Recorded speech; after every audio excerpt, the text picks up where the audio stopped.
Hari upacara penerimaan akademi tiba. Penyihir terhebat Kekaisaran maju menyambut 233 siswa terpilih termasuk diriku. Dia bilang hanya setengah dari kami yang bisa lolos ke tahun kedua. Dari setengahnya lagi, cuma 60 orang yang bertahan sampai tahun ketiga. Dan puncaknya, hanya 30 siswa yang akan benar-benar lulus. Ia menyombongkan reputasi akademi, menyuruh kami semua mengasah kemampuan sihir dengan keras. Di sekelilingku, para keturunan bangsawan tinggi tampak sama sekali tidak gentar mendengar ancaman tersebut. Dan di sanalah aku, si pemuda Rain. Tak lama kemudian, seorang bangsawan mendekatiku dan mengejek. Katanya dia sama sekali tidak merasakan aliran mana dariku. Si bangsawan mencibir rumor jenius yang katanya mulai beredar tentang diriku di seluruh akademi. Aku pun bertanya, apa dia sedang mencari keributan? Lalu menyarankannya untuk lebih fokus saja melatih sihirnya sendiri yang payah. Bocah angkuh itu mana paham, kalian pasti heran melihat ketololannya. Dia tidak akan pernah tahu kalau pemuda di hadapannya adalah reinkarnasi pahlawan dari 300 tahun lalu. 300 tahun lalu, seorang pahlawan wanita mendatangi menaraku dengan sangat ceria. Bertanya apa aku benar-benar penyihir jenius yang langka itu. Saat itu, aku memilih mengabaikannya dan terus melanjutkan eksperimen sihirku sendiri. Gadis itu terus mencari perhatian, hingga akhirnya aku memperkenalkan diri sebagai Lin biasa. Sama sekali bukan orang jenius. Wajahnya langsung berseri-seri gembira. Aku memang orang yang dia cari, sosok yang sudah meraih gelar bintang 4 di usia sangat muda. Dia mengejakku seperti anak kecil yang baru lepas popok. Lalu seenaknya memintaku bergabung ke dalam kelompoknya saat itu juga. Kelakuannya membuatku kesal. Jadi aku langsung memanggil bola api besar untuk menggertaknya. Terkejut, dia jatuh telentang ke tumpukan buku, lalu refleks menarik jubahku erat-erat. Menunjukkan kepanikan yang sangat lucu. Aku tersenyum tipis, mulai merasa tertarik saat dia memperkenalkan dirinya dengan nama Lista. Dia menjelaskan sedang mengumpulkan rekan tangguh untuk bersama-sama menghadapi ancaman abis, bahaya besar yang mendekat dari Antartika. Dan kelompoknya sudah memiliki 2 nama yang sangat terkenal. Ada Case, pemanah legendaris berjuluk Gungsong, serta Pride, sang pendeta naga api yang dihormati. Aku langsung menolak dan menegaskan tidak sudi mati konyol bersama kelompok aneh mereka. Namun, Lista tersenyum dan menyebutkan satu hal yang dia tahu pasti akan menarik minatku. Keindahan dunia luar menara. Di dalam menara, aku selalu percaya bahwa suatu hari nanti aku akan mencapai tingkat bintang 7 untuk diakui Kekaisaran, dan setelah momen itu tiba, aku baru bisa bebas pergi melihat dunia luar dengan mataku sendiri. Dan sekarang, ada pahlawan ceroboh yang menawariku bergabung demi melihat seluruh keindahan dunia, tanpa perlu menunggu lagi. Akhirnya aku menerima uluran tangannya dan pergi bersama mereka. Kami bertarung bersama, menumbangkan monster demi monster, hingga nama kami bergaung ke Santero, Kekaisaran. Lista tidak pernah berhenti mengejekku, selalu menganggapku sebagai bocah biasa yang butuh dia bimbing. 5 tahun pun berlalu seperti itu. Kami berdua tidak menyadari bahwa mimpi bersama untuk menyelamatkan dunia dari abis kini hampir selesai. Hari itu, Lista menangis histeris meratapi tubuhku yang terkapar di tanah, di ambang kematian. Rekan kami yang lain hanya berdiri membisu, tak berdaya menolongku.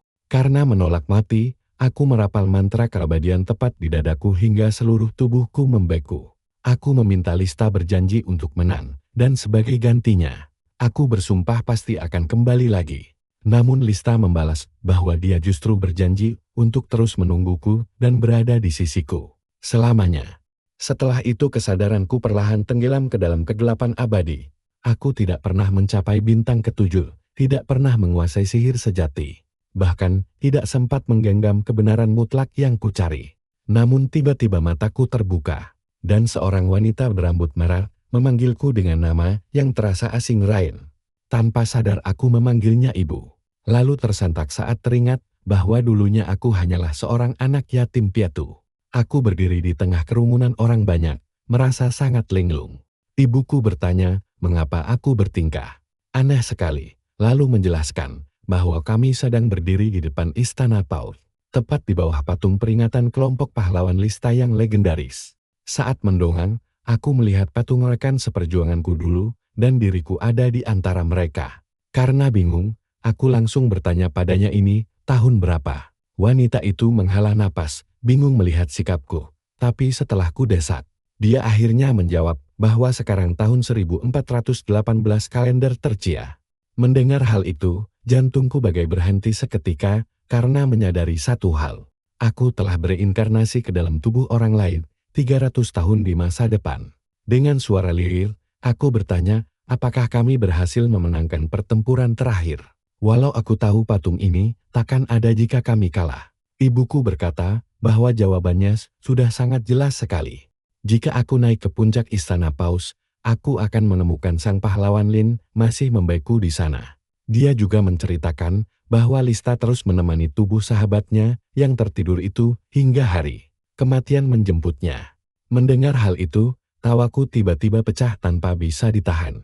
Sambil melangkah mendekati monumen, aku menatap diam-diam pada jajaran patung batu itu. Lista benar-benar menepati janjinya yang dulu. Dia tetap tinggal setia di sisiku sampai embusan napas terakhirnya. Sementara Lista menunggu dengan begitu setia, aku tidak pernah bisa kembali. Selama berabad-abad lamanya, nama Tuan Lin telah berubah menjadi sosok legendaris.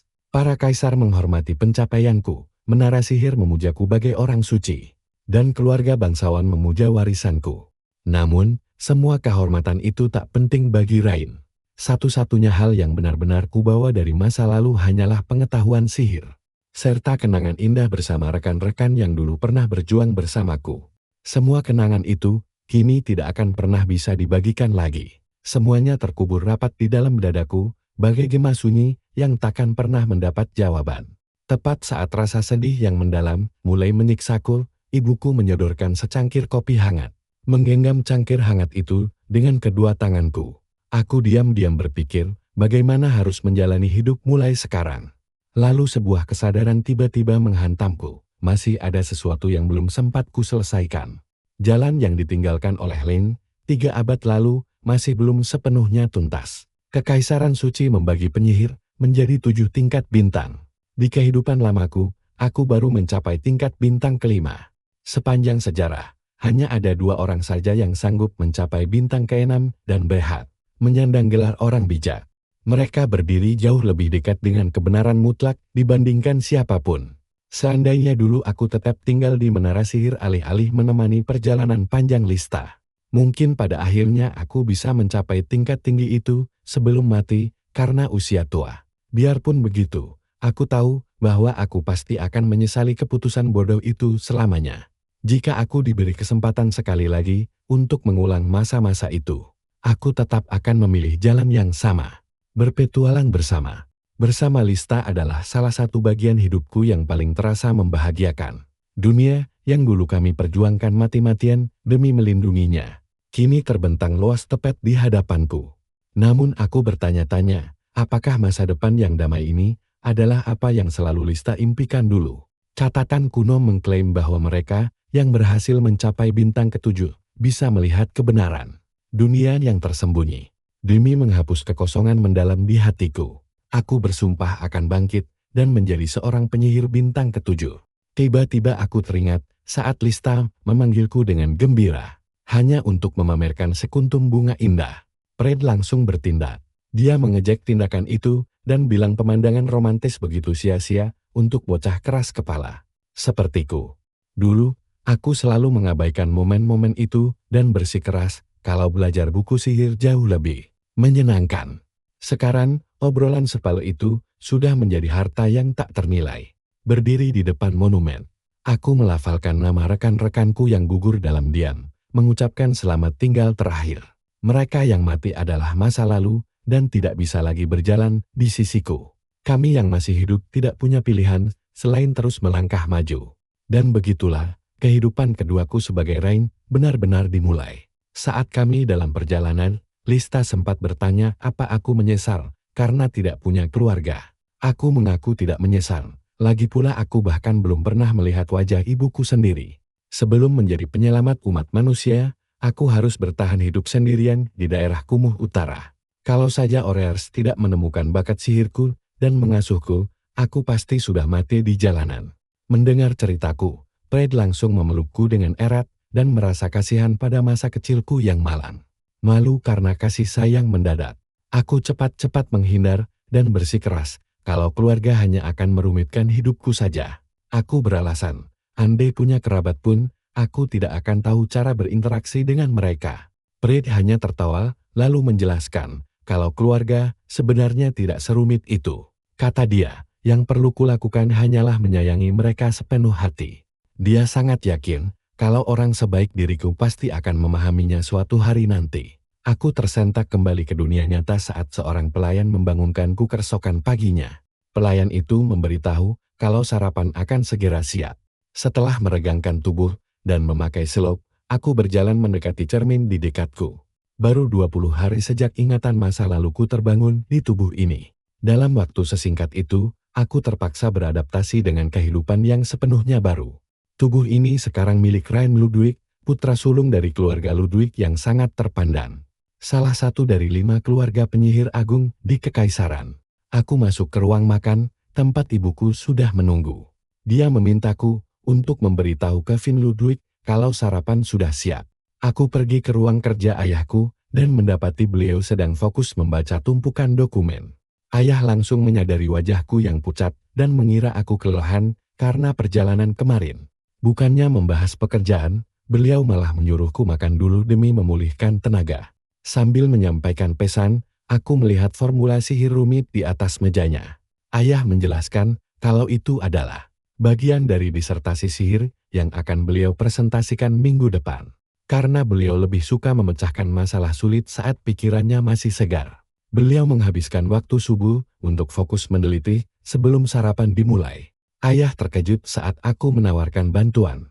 Awalnya, ayah mengira aku hanya ingin memberikan dukungan moral saja. Tapi aku punya rencana lain. Aku langsung mengambil pena dan mulai menganalisis formulanya. Dengan tenang kujelaskan, kalau sihir hanyalah manipulasi hukum alam lewat ekspresi angka. Berdasarkan hasil perhitunganku, satu bagian lingkaran sihirnya bertabrakan dan bisa diganti dengan struktur yang jauh lebih stabil. Setelah melakukan beberapa penyesuaian, aku mengusulkan persamaan berbeda untuk menstabilkan mantra itu. Ayah menatap formula hasil revisiku dengan rasa tidak percaya. Yang bikin ayahku makin shock, masalah sihir ini jelas bukan masalah biasa.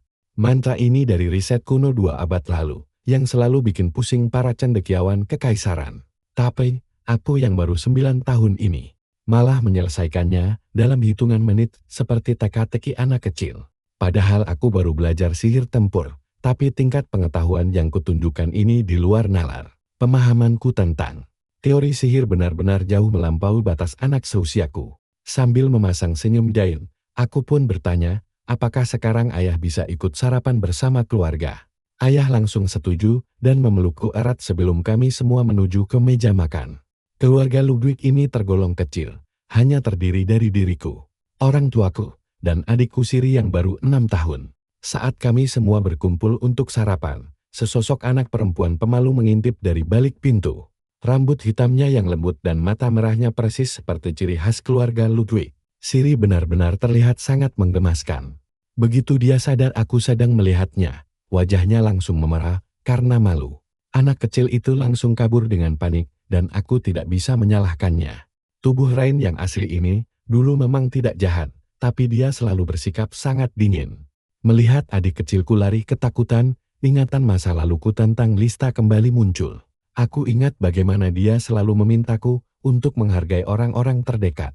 Nasihat lama itu terus terngiang di kepalaku, sampai akhirnya kututup buku sihirku dengan kesal. Aku bertekad mengubah keadaan ini. Kupanggil Siri mendekat dan menawarkan diri untuk mengajarinya sihir. Tapi, ekspresi datarku malah membuat ajakan itu terdengar seperti ancaman yang menakutkan. Mengira kakaknya sedang marah besar, Siri langsung ketakutan setengah mati dan kabur lagi. Melihat dia menghilang lagi, aku sadar kalau menghadapi bocah jauh lebih sulit dibanding melawan monster jurang maut. Tak lama kemudian, di luar dugaan, Siri masuk ke kamarku membawa buku sihir tebal. Aku langsung mengenalinya sebagai buku panduan pemula berisi formula sihir bintang 1. Aku cukup terkejut melihat anak sekecil Siri sudah tertarik dengan materi yang serumit itu. Sekali lagi, kenangan tentang rekan-rekanku di masa lalu kembali melintas. Dulu aku sering mengeluh saat Lista memperlakukanku seperti anak kecil. Tapi kini momen-momen itu jadi kenangan terindahku. Kali ini, alih-alih mengusirnya, kududukan Siri di pangkuanku dengan lembut dan mulai menjelaskan isi buku. Tanpa menggunakan teori sihir yang rumit, kujelaskan semuanya dengan cara yang mudah dipahami anak-anak. Formasi sihirku baratkan balok mainan, dan formula kuno kujadikan seperti permainan. Dalam penjelasanku, bentuk dari lingkaran sihir menentukan elemen kekuatannya. Segitiga melambangkan api, sedangkan bentuk kipas melambangkan elemen angin. Setelah itu, kami beralih membahas huruf ron. Simbol-simbol inilah yang menentukan efek mantra, sering disebut juga kata-kata magis. Saat asyik menjelaskan, aku sempat menyebut matematika sebagai salah satu dasar ilmu sihir. Kata asing itu seketika membuat Siri tertawa riang. Reaksi cerianya membuatku tertegun terasa jauh lebih hangat dari dugaanku. Sadar dia masih harus banyak belajar, kuputuskan mengajarkan pertambahan dan pengurangan dulu sebagai langkah awal. Para pelayan yang mengawasi kami diam-diam langsung menyadari perubahan drastis pada sikapku ini. Untuk pertama kalinya, aku memperlakukan Siri seperti adik sungguhan, bukan mengabaikan keberadaannya. Kedua orang tua kami pun menyadarinya. Hari itu, aku dan Siri akhirnya tertidur bersama saat sedang belajar. Ketika kami menemukan kami.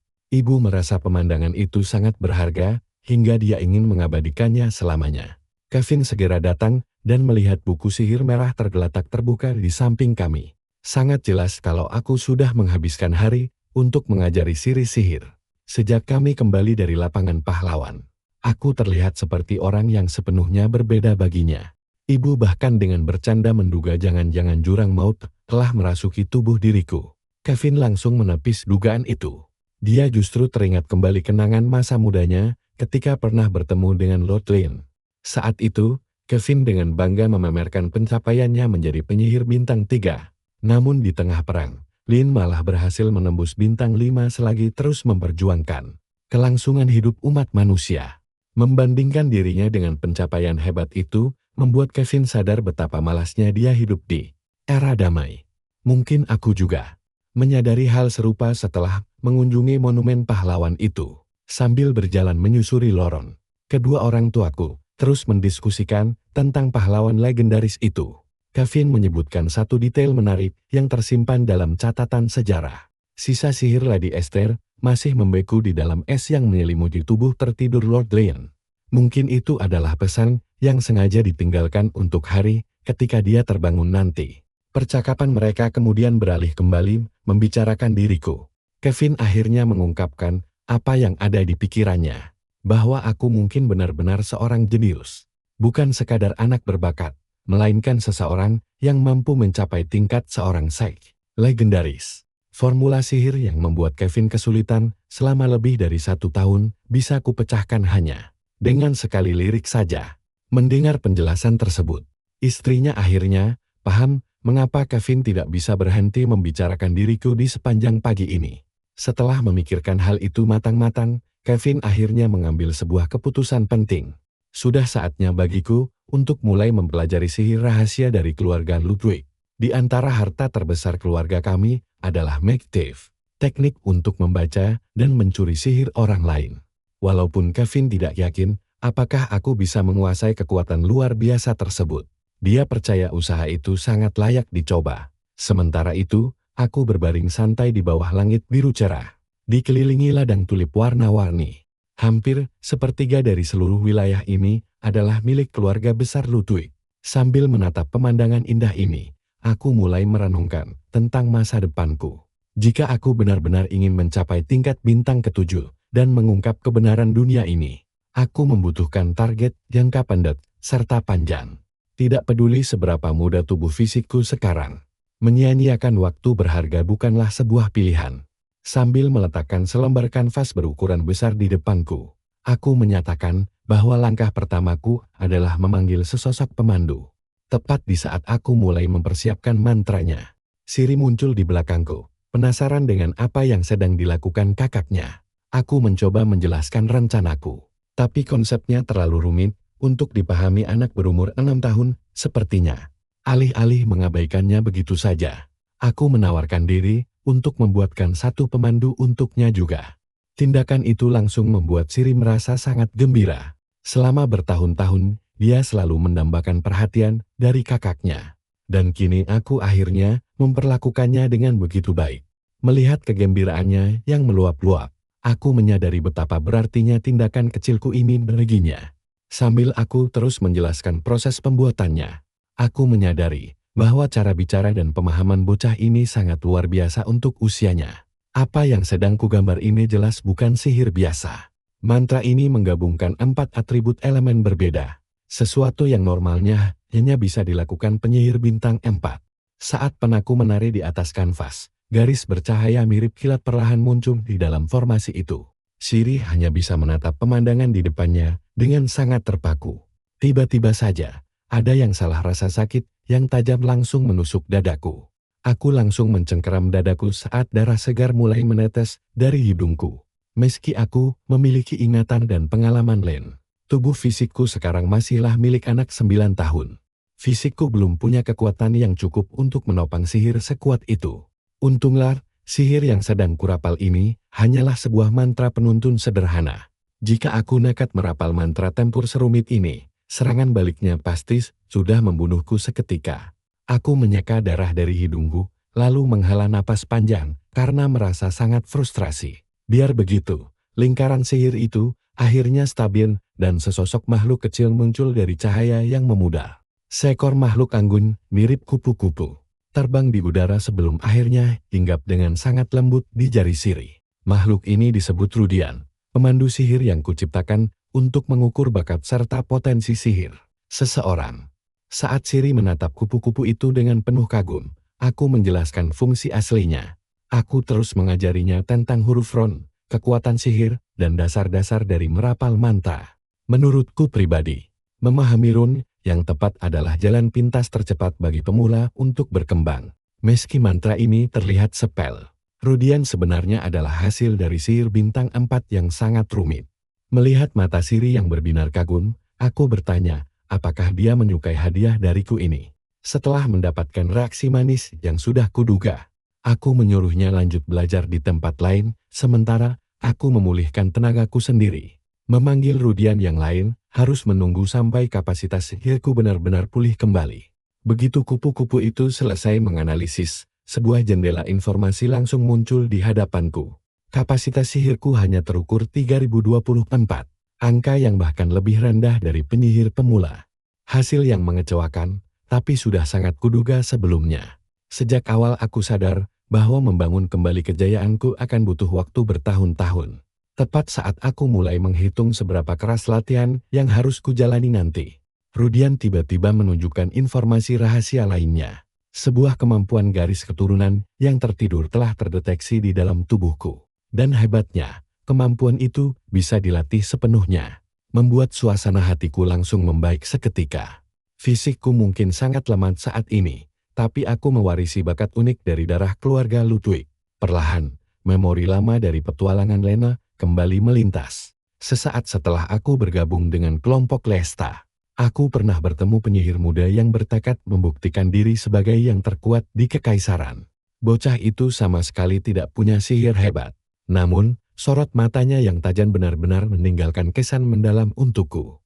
Apapun sihir yang kugunakan saat itu, penyihir muda itu bisa langsung membaca dan menangkalnya. Belakangan aku baru tahu bahwa itu adalah kekuatan bawaan dari garis keturunan Ludwig Citius. Cukup dengan melihat aliran mana saja, penggunanya bisa langsung menganalisis struktur dan tujuan sihir musuh. Jika dua penyihir memiliki tingkat kekuatan yang setara, pemilik bakat ini jelas akan menang mutlak. Bakat Belquaris ini diakui sebagai salah satu warisan sihir paling hebat sepanjang sejarah. Tercatat hanya 3 orang saja yang pernah membangkitkan seluruh potensi ini. Aspek Citius memberikan kemampuan luar biasa untuk menganalisis dan memahami sihir. Sementara aspek Quelis memungkinkanku untuk mencuri dan meniru sihir itu. Perpaduan kedua kekuatan inilah yang membuat keluarga Ludwig terkenal sebagai pencuri sihir. Aku diam-diam merapikan pikiranku. Target masa kecilku akhirnya berhasil kucapai. Bakat garis keturunan yang kubutuhkan kini sudah dalam genggamanku. Sekarang aku tinggal meningkatkan kekuatan sihir dan melatih fisikku. Tanpa fondasi sekokoh itu, mustahil bagiku untuk mencapai puncak sihir. Beberapa waktu kemudian, aku menyusuri perpustakaan keluarga Ludwig sambil memeriksa koleksinya. Namun langkahku tiba-tiba dihentikan oleh Kevin. Ayah menyadari ketertarikanku pada arsip tua ini. Lalu bertanya, apa aku ingin mulai mempelajari warisan keluarga. Meski Kevin merasa ini terlalu cepat, dia yakin tidak ada salahnya untuk mulai mencoba. Aku langsung setuju, dan Kevin menyebut bahwa guru pertamaku adalah Alan Ludwig. Setelah itu, dia sendiri yang berencana mengawasi kelanjutan pendidikanku. Dia mendeskripsikan Ellen sebagai sosok penyihir yang sangat berbakat, profesor terhormat, dan yang terpenting, seorang bibi yang sangat peduli padaku. Aku pernah bertemu dengannya sebelum ini, dan memorinya tidak menyenangkan sama sekali. Begitu Aichen tiba, dia langsung mengeluh kenapa profesor hebat sepertinya harus mengajari anak membosankan sepertiku. Tanpa ragu, dia langsung mencengkeram kepalaku dan menuntut perhatianku sepenuhnya. Dia memaksaku memanggilnya dengan benar, lalu menegaskan dia tidak sabar pada murid lamban. Menurut Aichen, sekali saja dia menjelaskan, aku harus langsung memahaminya. Pertanyaan, keluhan, atau alasan tidak akan dia terima. Maka dimulailah latihanku menguasai sihir garis keturunan keluarga Ludwig. Tidak seperti mantra biasa, teknik ini tidak pernah ditulis di dalam buku. Keluarga kami menjaganya dengan ketat agar rahasia ini tidak dicuri orang luar. Aichen langsung memamerkan kekuatan Belqueris dengan mengaktifkan matanya. Pemandangan itu seketika mengingatkanku pada pertarunganku melawan penyihir berbakat bertahun-tahun lalu. Meskipun aku cukup kagum, Ellen tampaknya lebih sibuk memuji dirinya sendiri. Dia menjelaskan dengan santai bahwa menggunakan teknik ini, penggunanya harus bisa merumuskan beberapa mantra secara bersamaan. Baginya, pencapaian sesulit itu adalah hal yang sangat biasa. Dia mengejek bahwa orang sepertiku hanya bisa bermimpi untuk mencapai levelnya. Konyol kan? Alih-alih terintimidasi, aku dengan santai menjawab, bisa melakukan hal serupa. Aichen kemudian menyodorkan beberapa lembar kertas berisi barisan formula. Lembaran itu berisi fondasi teoritis dasar dari analisis sihir. Saat ku periksa, aku menyadari Belqueris ternyata jauh lebih bergantung pada teori dari dugaanku. Andai saja Sela Ludwig tidak menanamkan batasan genetik, Len pasti sudah menguasai teknik ini sejak lama. Aichen kembali mendekatiku dan bertanya, apakah materi ini terlalu sulit untukku? Aku menjawab dengan tenang bahwa aku hanya butuh waktu untuk memprosesnya. Setelah berterima kasih atas bimbingan singkatnya, aku menjelaskan bahwa aku ingin mempelajari informasi ini secara mandiri. Aichen jelas tidak mempercayai ucapanku. Dia terus mendesakku dengan berbagai pertanyaan. Namun aku sudah telanjur tenggelam dalam barisan formula di depanku. Dia langsung kesal karena kuabaikan. Aichen akhirnya pergi dengan marah, mengoceh kalau aku tidak akan mungkin berhasil tanpa bantuannya. Tapi tidak lama kemudian, dia kembali diam-diam dan duduk di dekatku sambil membawa buku. Setiap kali aku sampai di bagian yang sulit, selembar kertas misterius selalu muncul di sampingku. Isinya penuh catatan tambahan dan penjelasan singkat, lengkap dengan petunjuk tulisan tangan Aichen sendiri. Setiap kali dia membantuku, dia langsung pura-pura sibuk membaca bukunya lagi seolah tidak terjadi apa-apa. Siklus konyol yang terus berulang ini benar-benar membuatku bingung. Aku heran, apa ini metode belajar modern? Atau memang dia saja yang terlalu kaku untuk membantu orang? Akhirnya, Aichen mengumumkan kalau ini waktunya untuk istirahat. Begitu dia beranjak pergi, ibuku mendekat dan bertanya apa aku sadar betapa anehnya bibiku itu. Kata ibu, Aichen memang tidak pernah bisa jujur dengan perasaannya. Biarpun ketus dan angkur, dia selalu berusaha sekuat tenaga untuk mendidik orang yang dia sayangi. Makanya, meski aku sebenarnya sudah paham, ibu menyarankanku agar pura-pura bertanya saja. Ternyata, dulu dia juga bertingkah persis seperti ini waktu mengajar Kevin dan istrinya dulu. Sesi belajar kami pun berlanjut tidak lama kemudian. Aku kembali fokus memecahkan teori rumit di balik formula query Bell. Sementara, Aichen duduk di dekatku, pura-pura membaca buku bersampul merahnya. Meski kami sama-sama tidak mengakuinya, hubungan guru dan murid yang unik mulai terbentuk di antara kami. Tapi lama-lama, kesabaranku habis juga. Sepanjang belajar, dia terus saja bergonta-ganti peran antara bertingkah sombong, membantu diam-diam, lalu pura-pura tidak peduli. Rasanya bahkan menghadapi Siri pun jauh lebih mudah ketimbang wanita ini. Akhirnya, aku langsung menatapnya tajam tanpa ragu sama sekali. Karena tidak ada pilihan lain, aku terpaksa mengaku ada bagian teori yang tidak kupahami. Lalu meminta penjelasan langsung darinya. Reaksinya langsung instan sekali. Ellen langsung meledak marah. Heran kenapa ada orang sesat yang tidak paham hal sesederhana ini. Dia bahkan mendramatisir kalau keluarga Ludwig bakal hancur jika masa depannya bergantung pada orang sepertiku. Tapi biar terus mengeluh. Dia tetap melangkah mendekat dan mulai menjabarkan formula itu secara rinci. Kata dia sih, memakai urutan yang berbeda bisa mempermudah hitungan dan mempercepat waktu pemecahan masalah. Dengan sangat drastis.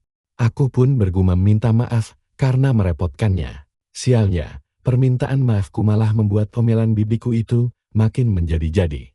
Ya, walau metode mengajar Ellen sangat melelahkan, hasilnya memang terbukti nyata. Berkat bimbingannya, aku sukses memangkas waktu belajar teori sekaligus mendapat segudang pengalaman praktis yang berharga.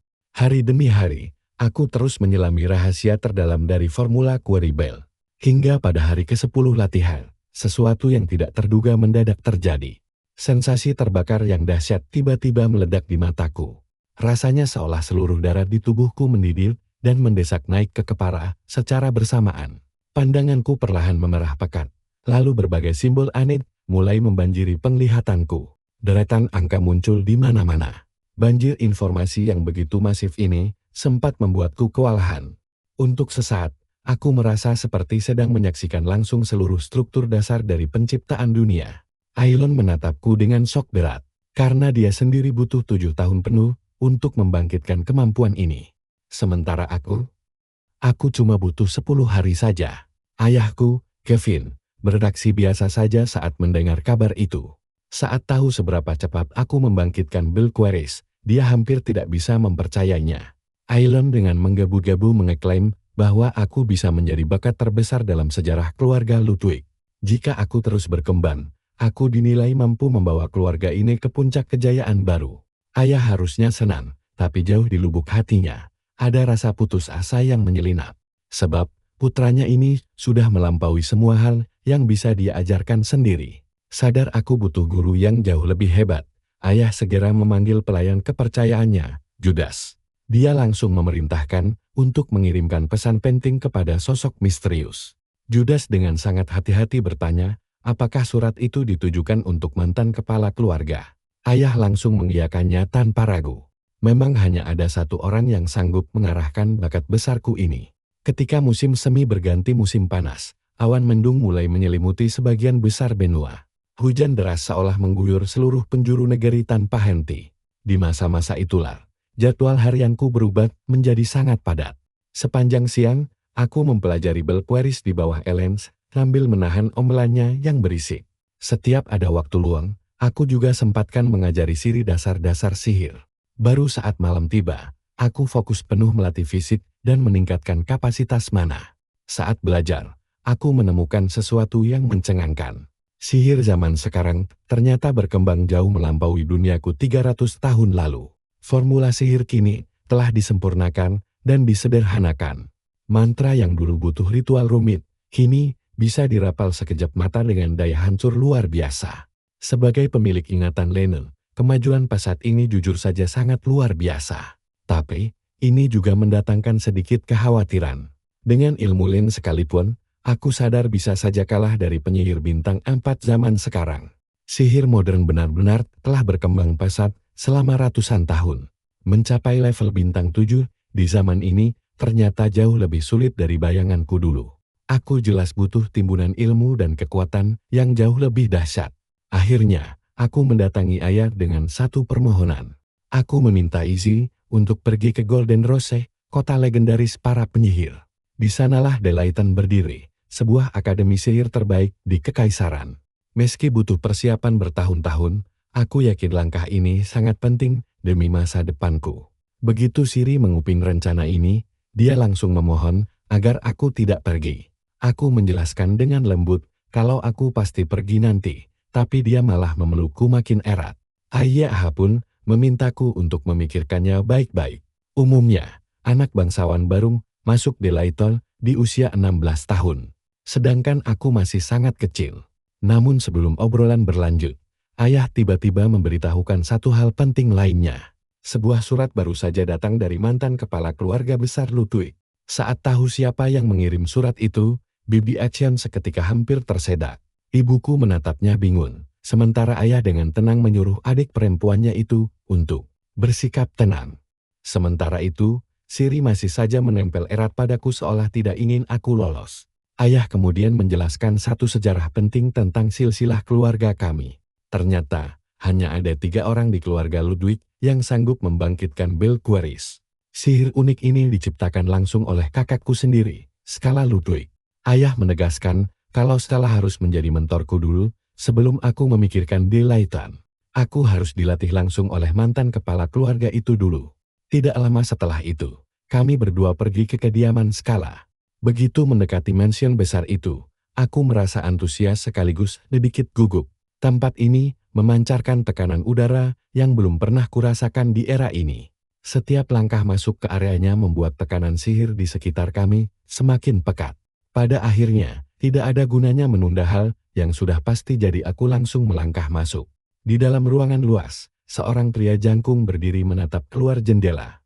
Sosok jangkung itu perlahan berbalik. Begitu aku menatap matanya, aku langsung tahu orang tua ini bukan penyihir sembarangan. Ada hawa berbahaya dari kehadiran pria tua di hadapanku ini. Tanpa peringatan apapun, Skala langsung merapalkan mantra sihirnya. Aku tiba-tiba terjebak dalam ruang hitam putih yang benar-benar terputus dari dunia nyata. Ini pertama kalinya aku menghadapi fenomena seperti ini. Membuat insting bertarung tubuh baruku langsung waspada. Belum sempat aku mencerna situasi gila ini, Skala sudah bersiap merapalkan mantra berikutnya. Ragu sedikit saja berarti mati, jadi aku langsung melancarkan serangan balasan. Sesaat kemudian, ruang aneh itu hancur berantakan dan mantranya lenyap tanpa bekas.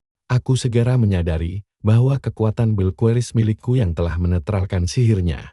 Senyum puas langsung tersungging di wajah tua Skala. Dia menjelaskan bahwa Belqueris memberikan kendali penuh atas energi sihir yang memungkinkan penggunanya memanipulasi atau menghancurkan mantra dengan presisi luar biasa. Kevin memperhatikan interaksi kami dengan lega. Setidaknya, kakek dan cucu ini tampaknya bisa saling memahami lewat cara mereka sendiri. Setelah demonstrasi itu selesai, Skala mulai bertanya tentang batas kemampuanku saat ini. Aku mengaku jujur bahwa aku baru bisa merapalkan mantra setingkat bintang ketiga. Mantan kepala keluarga itu mengangguk, menjelaskan bahwa teknik terkuat Ludwig butuh mana yang luar biasa besar. Hanya mengandalkan Belqueris saja tidak akan cukup. Aku langsung meminta bimbingannya tanpa ragu. Aku menginginkan kekuatan nyata untuk bisa mencapai puncak tertinggi dunia sihir sekali lagi. Skala menerima permintaanku, tapi memperingatkan bahwa latihan ke depan akan terasa seperti neraka.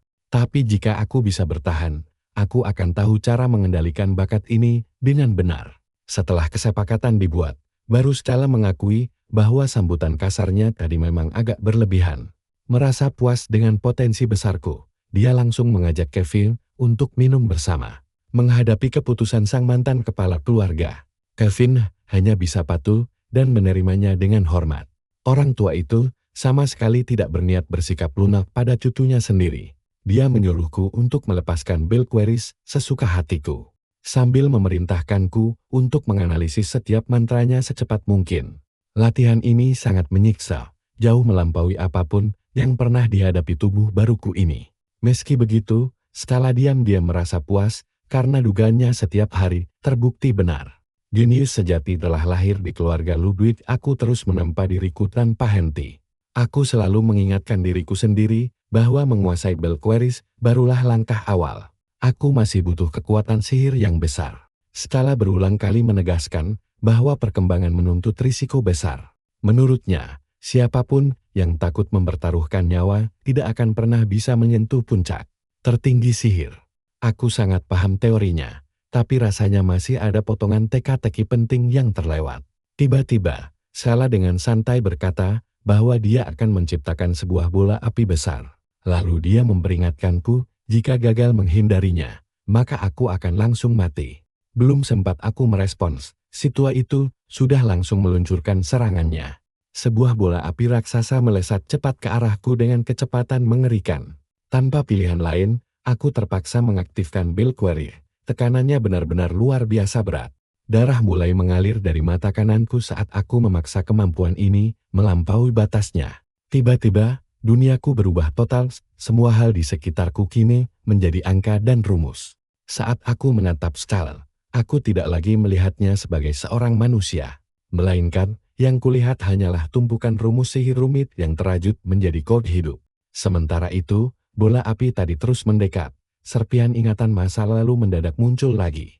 Aku ingat bagaimana alam semesta menunjukkan dirinya sebagai rumus matematika saat Belquery bangkit. Jawabannya akhirnya terlihat sangat jelas. Daripada menghancurkan sihir itu secara langsung, aku hanya perlu mengubah struktur dasarnya. Aku mengulurkan tangan ke arah bola api yang mendekat, fokus penuh pada rumusnya. Susunan sihir itu ternyata terdiri dari beberapa lapis ron dan struktur geometris. Dengan menelusuri setiap persamaan, aku berhasil menemukan inti yang menopang mantra tersebut. Lalu, aku sedikit mengubahnya. Seketika rumusnya berubah, bola api itu langsung kehilangan stabilitas lalu lenyap tanpa bekas. Aku melumat mantra itu dengan analisis sihir murni, membuat mata Skala langsung membelalak. Bahkan si tua itu tidak menduga hasil ini. Sayangnya, kemenangan ini harus dibayar mahal. Tubuh kecilku ini rupanya sudah mencapai batasnya. Sebelum aku jatuh tersungkur, Skala mendadak muncul di sampingku dan langsung menangkapku. Saat kesadaranku mulai hilang, aku sempat bertanya, apakah aku berhasil? Jawabannya di luar dugaan. Skala menegaskan bahwa pencapaianku barusan telah melampaui apapun yang pernah dia bayangkan. Tapi, dia juga menunjukkan kelemahan utamaku, kekuatan sihirku saat ini masih terlampau rendah. Belquery memang luar biasa, tapi tanpa mana yang cukup, kemampuannya tidak akan maksimal. Diam-diam, Skala merasa situasi ini sangat sulit dipercaya. Dia sendiri baru membangkitkan Belquery pada usia 39. Sedangkan aku sudah berhasil melakukannya di saat usiaku masih anak-anak. Setelah aku pulih, Skala memutuskan ini saatnya untuk mengobrol lebih serius. Dia menjelaskan bahwa dia sama sekali tidak berniat mencampuri jalan hidup cucunya. Namun, setelah usiaku 16, si tua itu menyuruhku mendaftar ke Akademi Deltain untuk membuka pintu masa depan yang jauh lebih hebat dari apapun milik keluarga Ludwig. Awalnya aku tidak terlalu tertarik, sampai Skala membocorkan sesuatu yang tidak terduga. Para lulusan yang berhasil mencapai tingkat tertinggi nantinya akan mendapatkan akses khusus untuk mengungkap rahasia seputar penyihir Agung Lenen. Mendengar hal itu langsung menarik perhatianku, walau awalnya aku merasa rencana ini agak aneh. Bagiku, membicarakan Len seolah dia adalah tokoh sejarah kuno rasanya sangat konyol. Namun, sebuah ingatan lain mendadak terlintas. Aku teringat pada Esther dan janji suci yang pernah dia tinggalkan. Yang terpenting, aku mengingat kembali surat yang kabarnya dia tinggalkan khusus untukku. Keinginan untuk membacanya tiba-tiba saja membubung tinggi, sementara aku melamun. Skala terus melayangkan pujiannya padaku. Kata si tua itu, sepanjang sejarah belum pernah ada orang yang membangkitkan Belquery di usia semuda ini. Dia sangat yakin bahwa aku memiliki kualifikasi mumpuni untuk mengingat berbagai misteri yang terpendam selama berabad-abad. Sayangnya, aku hanya mendengarkannya setengah hati. Pikiranku masih tertuju sepenuhnya pada Esther dan rekan-rekan seperjuanganku yang hilang 300 tahun lalu. Masih ada waktu 6 bulan sebelum ujian masuk Delator. Daripada cuma diam menunggu, aku memutuskan memakai waktu ini untuk berkelana menjelajahi wilayah selatan Kekaisaran. Perjalanan ini bagus untuk mencari pengalaman baru, sekaligus melanjutkan latihanku. Begitu hari keberangkatan tiba, seluruh keluargaku berkumpul untuk melepas kepergianku. Kevin sempat bertanya, apakah aku berniat menetap di Golden Rose setelah ujian nanti. Tanpa ragu, aku langsung mengiyakannya. Golden Rose adalah kota sihir terhebat di dunia, menyimpan berbagai pengetahuan unik yang tak ada di tempat lain. Setiap tahun, para calon siswa harus menghadapi ujian masuk yang sangat sulit. Hanya mereka yang lulus yang bisa resmi mulai belajar di bulan Maret. Meski Kevin percaya pada kemampuanku, dia tetap saja merasa khawatir. Aku memang sangat berbakat, tapi usiaku masih muda, Melihatku pergi jelas membuatnya cemas. Suatu hari nanti, perpisahan ini mungkin akan menjadi kenangan manis yang kami ingat bersama. 15 hari berlalu, aku akhirnya sampai di wilayah selatan bernama Guiung. Tempat itu dipenuhi banyak penginapan, kedai minum, dan pos perdagangan. Satu hal langsung menarik perhatianku. Hampir semua orang di sana memakai topi bambu. Karena penasaran dengan tradisi unik ini, aku menghampiri seorang warga dan bertanya langsung. Pria itu tampak sangat terkejut mendengar pertanyaanku. Dia heran, bagaimana pemuda yang kelihatan pintar sepertiku tidak tahu soal kelompok lain. Kata warga itu, tradisi ini rupanya sudah berlangsung selama beberapa generasi. Dulu sekali, pendiri kelompok dagang mereka pernah diselamatkan oleh diriku, sang penyihir agung Lenon. Sejak saat itu, topi bambu dipakai sebagai lambang rasa terima kasih. Aku pun merasa tertarik. Ku coba mengingat siapa pendiri kelompok itu. Tapi jujur aku tidak ingat pernah menolong orang seperti itu. Yang lebih aneh, kenapa kelompok dagang sehormat ini masih bertahan di kota yang sekecil ini? Jawabannya segera terungkap. Rupanya ada masalah besar di sepanjang jalur Sun Lake. Monster berbahaya mulai bermunculan dan menyebabkan banyak orang hilang tanpa jejak. Para pelancong lenyap. Rute dagang menjadi tidak aman, membuat semua orang menunggu pasukan lokal bertindak. Mendengar cerita itu, ketertarikanku langsung terusik. Bagiku, situasi kacau ini justru menjadi kesempatan yang sangat sempurna. Monster sebenarnya hanyalah makhluk biasa yang energinya terdistorsi oleh sihir. Meski mirip hewan biasa, tubuh mereka berubah mengerikan dan memiliki kemampuan sihir yang sangat berbahaya. Biasanya, para penyihir pemula akan langsung lari ketakutan. Tapi bagiku, mereka hanyalah lawan tanding yang sangat ideal. Selama yang muncul bukan monster kelas atas, tidak ada yang perlu kutakuti. Malam pun mulai menyelimuti sisi hutan. Orang biasa pasti menghindari jalan ini saat gelap, tapi monster kroco bukanlah ancaman bagiku.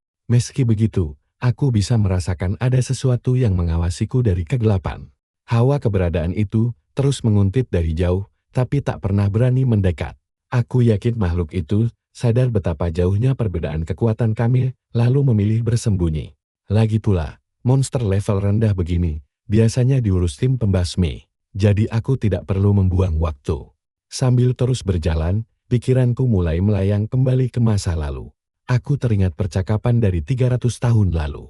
Saat Lista menyarankan untuk menyusuri sungai Blusor sebelum kami menuju ke Tavanu.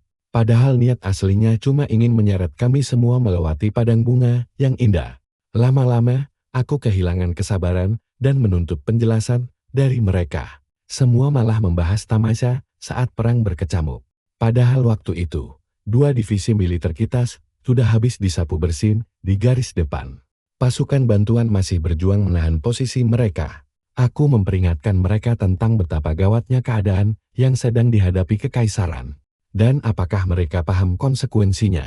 Namun, Lista di sisi lain malah tetap bersikap sangat santai. Dia bilang beberapa legiun sudah bergerak ke medan perang. Dan tentara bayaran telah menyeberang laut demi ketenaran serta imbalan. Menurut dia, kita tidak usah terburu-buru. Begitu para kesatria terkuat pergi bertempur di sana. Monster-monster tentu saja mulai berkeliaran di seluruh penjuru benua. Kebanyakan cuma monster peringkat B atau peringkat C. Melihat wajah kesalku, Lista langsung paham apa yang kurasakan saat itu. Dia dengan lembut mengingatkanku bahwa ada banyak orang di dunia yang butuh bantuan. Masalah kecil pun berharga saat menyangkut nyawa. Harapannya, suatu hari nanti aku bisa menolong orang lain tanpa harus selalu mencari alasan yang besar. 300 tahun kemudian, aku masih mengingat jelas kata-kata itu. Sialnya, ingatan itu justru membuatku kesal. Perjalanan panjang ini melelahkan. Dan kurasa sudah waktunya aku beristirahat. Sambil mengangkat tangan kanan, aku merapal mantra kuno yang aneh. Lalu memerintahkannya mencari target begitu sihir itu aktif. Mengikuti perintahku, sihir itu melesat cepat ke dalam hutan sebelum kembali beberapa saat kemudian. Sambil menyeret monster yang meronta liar. Monster itu mirip anjing liar, tapi tubuhnya sudah berubah bentuk menjadi jauh lebih menjijikkan.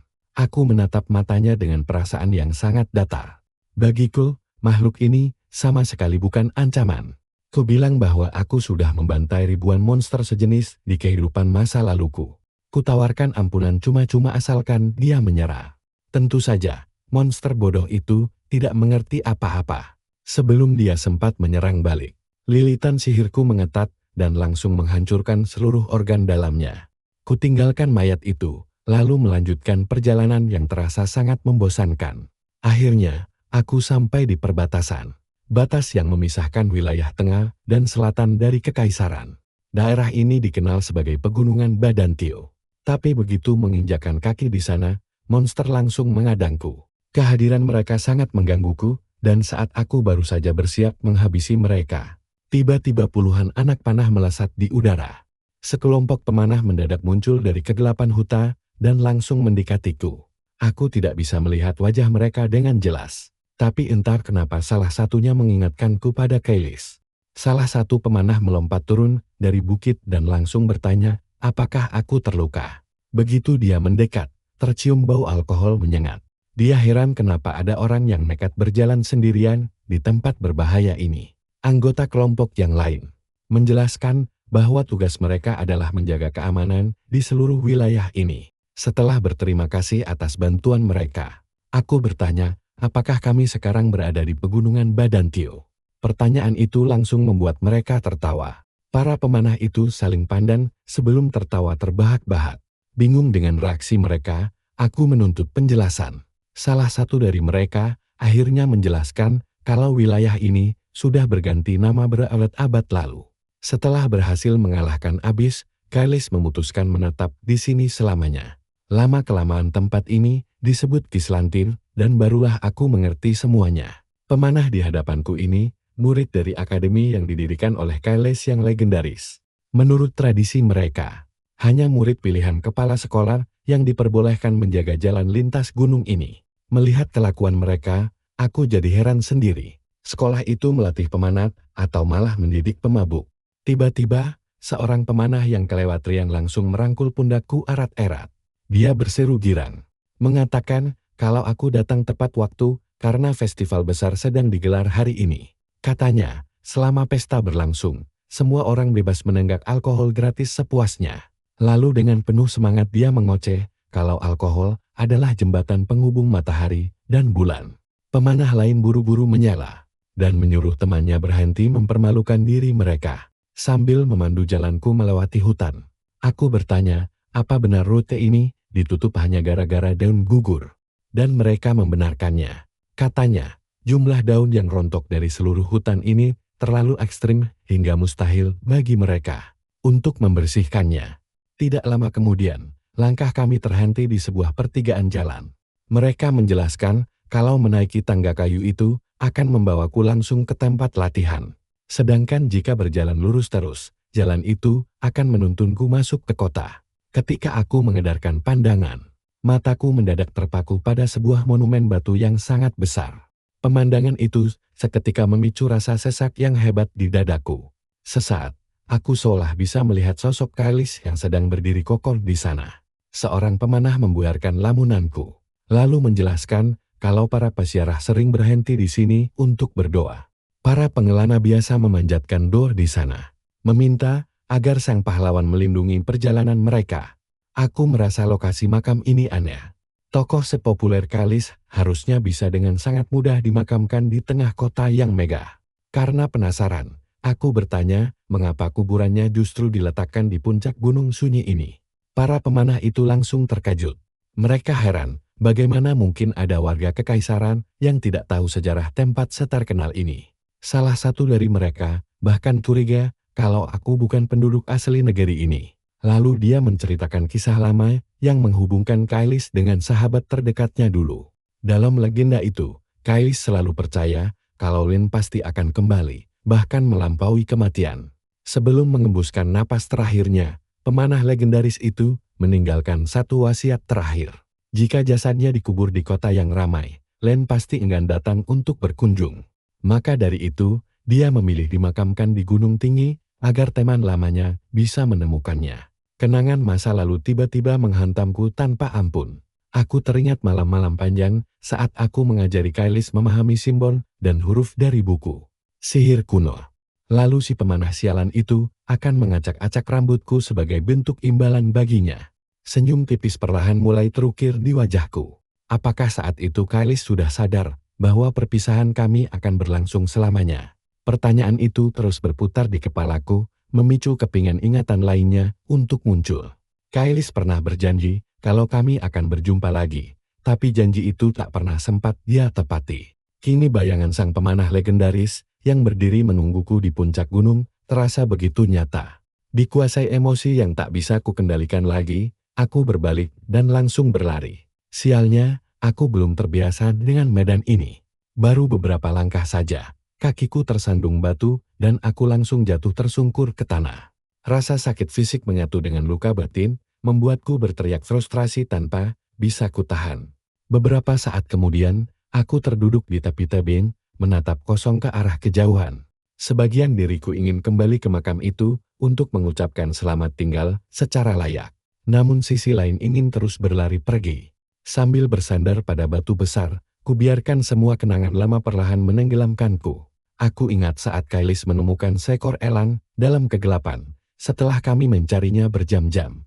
Aku ingat betapa takjubnya, aku melihat dia memanah dengan jitu meski sangat mabuk. Setiap kisah konyol itu kembali mengukir senyum di wajahku. Aku ingat bagaimana Lista terus mengingatkan kami semua kalau Kailis itu. Aku ingat malam-malam tanpa tidur akibat dengkur keras sang pemanah kami. Lalu, ingatan lain muncul momen saat kami berempat berdiri, meratapi jasad Len. Senyumku langsung sirna, yang sedetik kemudian berubah menjadi tawa pahit. Bukan tawa bahagia, melainkan suara putus asa yang hancur. Aku membayangkan betapa bingungnya wajah rekan-rekanku jika mereka melihatku sekacau ini. Menutup wajah dengan satu tangan, aku mencoba meredam badai emosi yang menyesakkan dada. Aku gagal, air mataku mengalir begitu saja tanpa henti.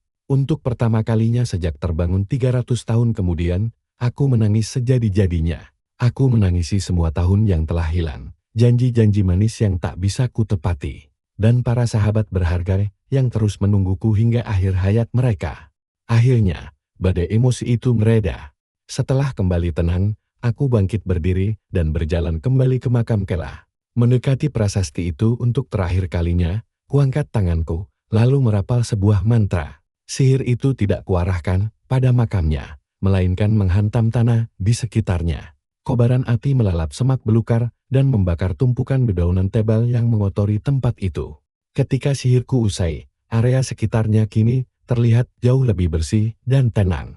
Tanpa mengucapkan sepatah kata pun, aku berbalik lalu melangkah pergi. Musim gugur di bagian selatan terasa begitu indah. Di bawah langit keemasan, terbentang sebuah kota megah yang belum pernah kulihat sejak terbangun. Inilah Dazlin, kota legendaris para penyihir. Tepat di bagian tengahnya berdiri Laiton, akademi sihir paling bergengsi di seluruh kekaisaran. Aku selalu penasaran dengan kota ini karena sejak zaman Len pun, nama Dazlin sudah sangat melegenda.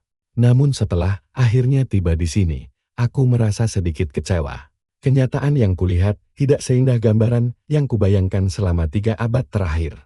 Kota ini dipenuhi para pedagang yang sibuk berteriak menawarkan barang dagangan mereka. Ada yang menjual buku sihir, ada juga yang menawarkan bahan pembelajaran.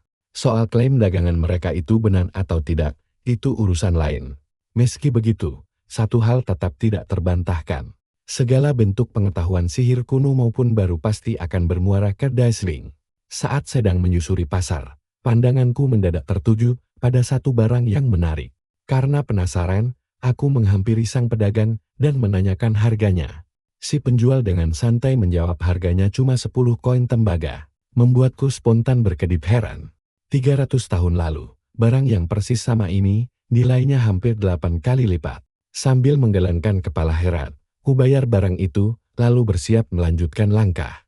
Di saat itulah, lonceng menarajan mulai bergema di seluruh kota. Menandakan ujian masuk akademi akan segera dimulai. Sadar kalau aku sudah terlambat, aku langsung bergegas menuju ke arah Laten.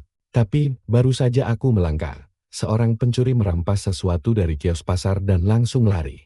Menembus kerumunan, aku melihat si pencuri kabur. Dalam hati, aku cuma bisa menghela napas melihat betapa buruknya keamanan kota ini. Tiba-tiba saja, seorang kakek tua ambruk tepat di depanku. Aku langsung berhenti dan buru-buru menanyakan kondisinya. Aku bahkan sempat meminta maaf karena aku sudah terlambat ujar, dan tidak bisa membuang waktu lagi. Sambil gemetaran, kakek itu berbisik bahwa barang yang dicuri sama sekali tidak berharga jika dinilai dengan uang. Tapi itu adalah warisan keluarga yang sangat dibutuhkan cucunya untuk ujian masuk hari ini. Aku ragu, kalau cucunya ikut ujian yang sama, menolongnya sekarang hanya akan menambah saingan baru untuk diriku sendiri. Sambil melangkah pergi, aku mencoba meyakinkan diri sendiri bahwa masalah ini bukan urusanku. Namun bayangan Lista tiba-tiba muncul. Wajah sahabat terbaikku itu terbayang begitu jelas, menatapku dengan tatapan tajam yang membuatku tidak bisa mencari-cari alasan lagi. Aku mendesah kesal, lalu tanpa banyak bicara, aku langsung putar balik dan mengejar si pencuri. Begitu melihat punggung si bajingan itu lagi, aku langsung menyuruhnya berhenti. Mengejar di tengah keramaian ini sangatlah sulit. Aku melompat ke atas atap demi pandangan yang lebih jelas. Sihir kuat langsung terkumpul di tangan kananku. Dengan tenang, aku memperingatkan si pencuri bahwa terus berlari hanya akan membuatnya berakhir menjadi abu. Sebelum menyerang, penyihir lain mendadak ikut campur. Seorang gadis mendadak muncul menghalangi jalanku dan si pencuri. Seketika, pasir dari jalanan langsung beterbangan mengelilinginya. Cukup dengan gerakan tangan sederhana, dia menciptakan monster-monster pasir raksasa, berdiri angkuh di atas monster pasirnya. Gadis itu berteriak bahwa si pencuri telah memilih hari paling siang untuk beraksi. Dia lalu memperkenalkan dirinya, namanya adalah Krista. Detik pertama aku melihat wajahnya, aku langsung bisa mengenali identitas aslinya. Krista adalah bagian dari keluarga Warden, satu dari 5 keluarga penyihir agung kekaisaran. Sama seperti keluarga Ludwig, keturunannya membawa pengaruh yang sangat besar. Sebelum ingatan masa laluku sebagai Lin pulih, aku sudah beberapa kali bertemu dengannya di pesta bangsawan. Sialnya, setiap pertemuan kami selalu berakhir menyebalkan karena Krista hobi sekali mengejekku. Dia selalu bertanya, apakah aku senang hidup bodoh begini, sambil pamer kepintarannya di setiap kesempatan. Sebagai balasannya, aku selalu memanggilnya si kutu buku. Melihatnya sekarang, aku sadar dia mungkin seusia denganku. Namun si pencuri ternyata jauh lebih menyusahkan dari dugaan. Bukannya panik, dia justru menunjukkan sihir miliknya. Hanya satu serangan, dan monster pasir kristal langsung hancur lebur. Semua orang terkejut setengah mati. Kehilangan pijakan, tubuh kristal langsung terjatuh saat pelindungnya hancur. Di saat yang sama, sihir si pencuri melesat cepat dan langsung menyandera salah satu anak laki-laki di dekatnya. Pencurian biasa ini seketika berubah menjadi situasi yang sangat berbahaya. Aku tidak akan tinggal diam, membiarkan si pencuri mengendalikan sihirnya sambil menyandera seorang sandera. Seketika, mataku terbuka dan ribuan aliran informasi langsung membanjiri penglihatanku. Aku langsung menyadari bahwa si pencuri memiliki kekuatan sihir yang lumayan besar. Namun yang lebih menarik perhatianku adalah tangan kiri pria itu. Sementara itu, Krista menolak untuk menyerah. Meski monster panggilannya hancur, dia langsung merapal mantra sihir baru. Baik aku maupun si pencuri sama-sama terkejut ketika kami mengenali sihir yang digunakannya. Keluarga Warden adalah salah satu dari 5 klan sihir agung kekaisaran. Jika klan Ludwig sangat terkenal karena melahirkan pencuri sihir, keluarga Warden tersohor karena kemampuan mereka mengendalikan boneka sihir. Lingkaran sihir raksasa muncul di belakang Krista.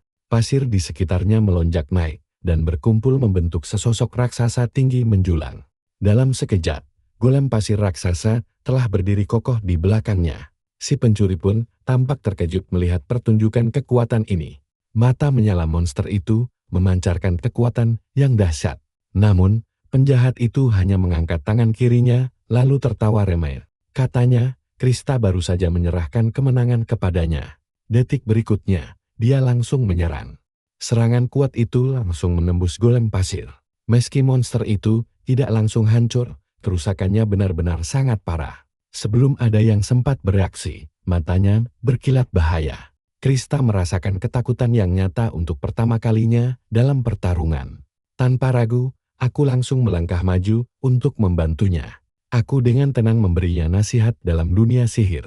Menyerang duluan tidak menjamin kemenangan. Air berkumpul di tangan kiriku sebelum akhirnya meledak maju menjadi ombak raksasa. Serangan air itu langsung menghantam golem yang sudah rusak. Melihat mantra itu, Krista langsung mengira aku adalah spesialis sihir elemen air. Dia menegaskan bahwa air memang kelemahan tanah. Tapi sihir bintang 1 yang lemah tidak akan bisa menyelamatkan golem itu. Si pencuri langsung tertawa terbahak-bahak. Menurutnya, aku terlalu tinggi menilai kemampuanku sendiri. Bahkan setelah melihat kekuatannya, aku masih berani bersikap sangat percaya diri. Aku mengabaikan ejekan itu, lalu memperkuat mantranya. Aliran air berikutnya langsung menyusul yang pertama. Krista segera menyadari rencanaku air itu sendiri bukanlah bentuk serangan yang sebenarnya. Aku terus mengalirkan energi sihir ke dalam golem yang rusak. Sementara si pencuri sibuk berfokus untuk mempertahankan kendalinya atas medan pertempuran. Sayangnya, situasi di sekitar kami memburuk dengan cepat. Sandera masih dalam bahaya besar, dan musuh sama sekali tidak menunjukkan tanda-tanda melemah. Aku akhirnya membatalkan mantra itu sepenuhnya dan berlari maju untuk menyelamatkan anak yang diculik. Si pencuri menjadi semakin frustrasi dibuatnya. Meski memiliki kekuatan sihir unggul, dia gagal mengalahkan 2 anak kecil. Sambil menyelamatkan Sandera, aku akhirnya selesai menghitung solusi dari situasi ini. Krista melihat perubahan di mataku dan langsung memperingatkan bahwa apapun yang sedang kurencanakan sangatlah berbahaya. Sayangnya, aku sudah membuat keputusan. Energi mana langsung melonjak melalui kedua tanganku sekaligus. Krista terbelalak tidak percaya aku tidak hanya sedang merapal satu mantra sihir. Aku menyusun beberapa mantra sihir sekaligus memecahkan persamaan sihir rumit di saat yang sama. Bahkan bagi penyihir berbakat sekalipun, tindakan gila seperti ini sangat sulit dilakukan. Beberapa saat kemudian, semua perhitunganku selesai dan mantra sihir pun aktif. Tentakel raksasa meledak keluar dari tanah dan melilit seluruh tubuh golem itu. Monster raksasa itu berontak keras saat hantaman demi hantaman kuat mulai meremukkan tubuhnya. Ekspresi wajah si pencuri langsung berubah seketika. Untuk pertama kalinya sejak pertempuran dimulai, ketakutan yang sangat nyata akhirnya muncul di wajahnya. Tentakel melilit kencan, membuat golem langsung tak berkutik. Tentakel lainnya langsung meletus dari tanah, menjebak si pencuri sebelum sempat melarikan diri. Dengan sangat santai, Rain mendekati musuhnya yang payah itu, lalu mengambil paksa artefak emas dari tangannya. Si pencuri mulai berteriak histeris menuntut barangnya kembali, tapi tentu saja Rain tidak peduli. Dia mengamati artefak itu, dan langsung memahami fungsinya. Alat ini bekerja mirip Quarry Bell. Ada 2 lingkaran sihir yang terukir di batu emasnya, membuat pengguna bisa mencuri, lalu meniru sihir tingkat 2 bintang. Pantas saja pencuri amatir ini bisa meniru teknik sihir yang jelas-jelas di luar batas kemampuannya. Kriminal itu tampak sangat ketakutan. Rain dengan dingin berbisik bahwa tidak ada satupun orang yang akan mempercayai penjelasannya. Pusaka curian itu langsung dikembalikan pada pemilik sahnya. Pria tua itu hampir menangis haru saat mengucapkan terima kasih. Seluruh kerumunan orang di pasar pun langsung bersorak gembira mendengar kabar tentang tertangkapnya si pencuri. Lalu Rain mendadak teringat hal penting yang hampir terlupakan ujian masuk akademi.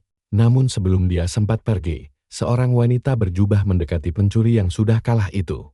Setelah mengamankan situasi, wanita itu langsung mengalihkan perhatiannya ke arah Krista. Dia adalah Profesor Caroline. Katanya, Krista membuat beberapa kesalahan selama bertarung tadi. Memanggil golem di awam adalah kecerobohan yang sangat mudah ditebak. Namun, Caroline tetap memuji sikapnya yang mau mengakui kesalahan. Bagi sang profesor, kemampuan merefleksikan diri adalah kualitas paling penting yang harus dimiliki seorang penyihir. Krista pun langsung mengalihkan pembicaraan. Bukannya membahas dirinya sendiri, dia malah mulai memuji kehebatan Rain. Menurutnya, kecepatan merapal mantra milik Rain setara dengan para profesor berpengalaman. Dia mengakui Rain terlihat biasa saja saat pertemuan keluarga dulu, membuat aksi barusan terasa makin mengejutkan. Caroline pun menjadi penasaran. Jika Rain sehebat itu, dia pasti ikut dalam ujian masuk akademi di Laten. Keheningan singkat pun tercipta. Sementara itu, Rain sudah berlari kencang menyusuri jalanan kota Dazzling secepat mungkin.